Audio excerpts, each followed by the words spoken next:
Bien, el siguiente ejercicio dice lo siguiente. En el mundo de los rectángulos, al llegar a una edad muy avanzada, los rectángulos optan por reducir sus lados e intentar ser cuadrados, para facilitar su movilidad en el resto de su vida.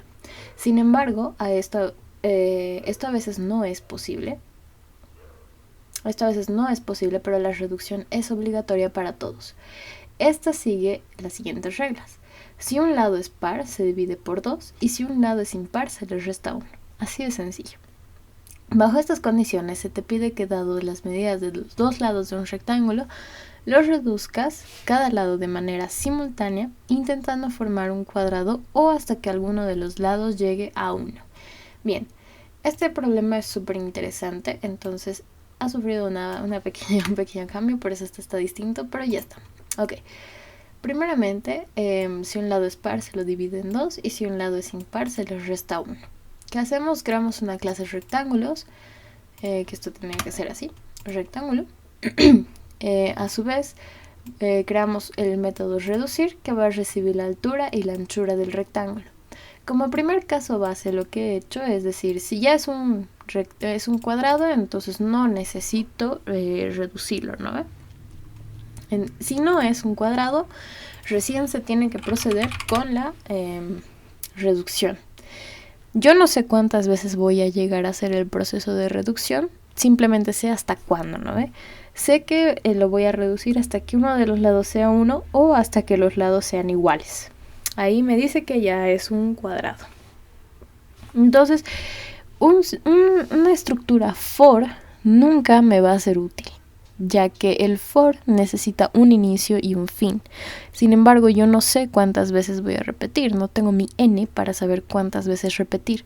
Por lo tanto, la estructura while va a ser la más indicada para este problema. Entonces yo empiezo a escribir mi while y le digo que la condición va a ser la condición de fin. La primera es que sea un cuadrado. Por lo tanto, mientras h sea distinto a a, voy a repetir o y también mientras a sea mayor a 1 y h sea mayor a 1. ¿Por qué? Porque apenas una de estas tres condiciones se incumpla, es que ya termine mi proceso. Si h es igual a, quiere decir que ya es un cuadrado. Si a es menor a 1 o igual a 1, porque menor no puede ser, se termina el proceso. Y si h es igual a 1, también se termina el proceso. Por lo tanto, estas son las condiciones que yo tengo que utilizar para determinar cuántas veces voy a iterar, que en realidad es simplemente un booleano. Así que voy a comenzar con la reducción.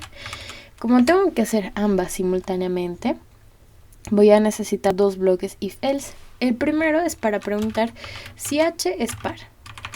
Si h es par, sabemos que este se tiene que dividir en 2. En caso de que no sea par, sabemos que h se tiene que reducir en 1. Exactamente lo mismo vamos a hacer para a. Si a es par, entonces tenemos que dividirlo entre 2. Va a ser entre igual. Y si no, a va a reducirse en 1. Y ya. Es simplemente este el código. Entonces yo digo, mientras a y h sean distintos, esta condición lo que hace es decir, no son cuadrados. Y a sea mayor a 1, esto por condición de problema, de que por estas condiciones siempre va a llegar cualquiera a 1. Entonces apenas llega a 1 yo ya tengo que parar mi proceso, ya sea la altura o la anchura, cualquiera de las dos. Y mientras se cumpla que todo esto funciona, yo tengo que reducir. Por lo tanto, reduzco. También se puede utilizar un ciclo do while. ¿Por qué? Porque el hecho de tener el h igual a en el primer condicional me descarta el cuadrado. Sin embargo, el do while también tiene su desventaja. El do while es una estructura de repetición de una o más repeticiones, es decir, que mínimamente una vez voy a hacer todo mi proceso y yo corro el riesgo de tener un lado que sea 1 directamente y que me lo reduzca a 0, y no existe un rectángulo que sea con lado 0. Por lo tanto, el while me va a controlar todo eso y no vamos a utilizar un do while de momento, a menos que yo tenga una condición previa que me asegure que mi h y mi a son mayores a 1. En ese caso sí se puede utilizar el do while. Vamos a probar este ejercicio. Lo compilamos. Hacemos un nuevo rectángulo y le digo medidas de 3 y de 6. Pero bueno, sí se va a hacer, pero no he impreso ningún resultado.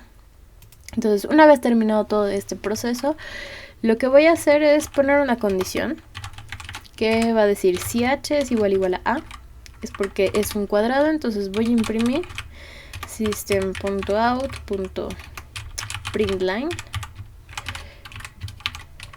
es cuadrado.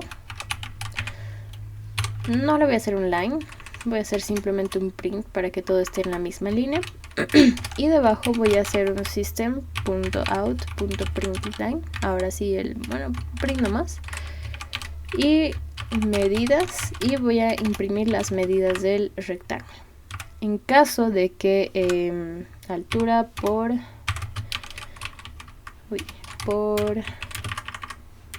anchura, listo. En caso de que no sea un cuadrado, pues no se va a imprimir la primera línea, simplemente se van a imprimir estas, ¿ok?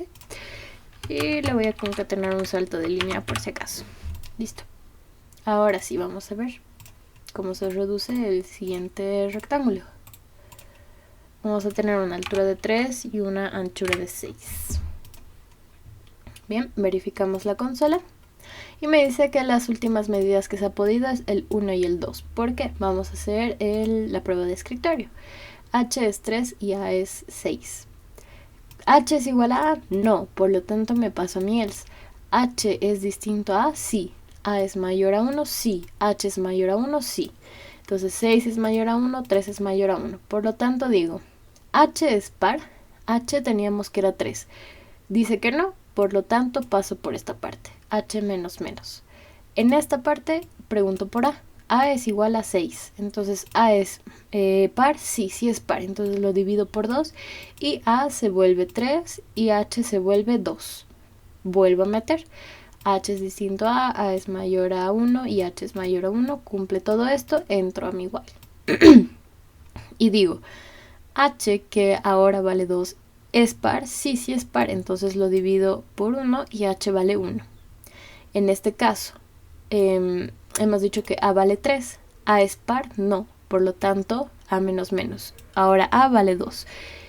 Ahora voy nuevamente y digo, mi medida de H ahora es 1 y mi medida de A ahora es 2. H es distinto a, sí. A es mayor a 1.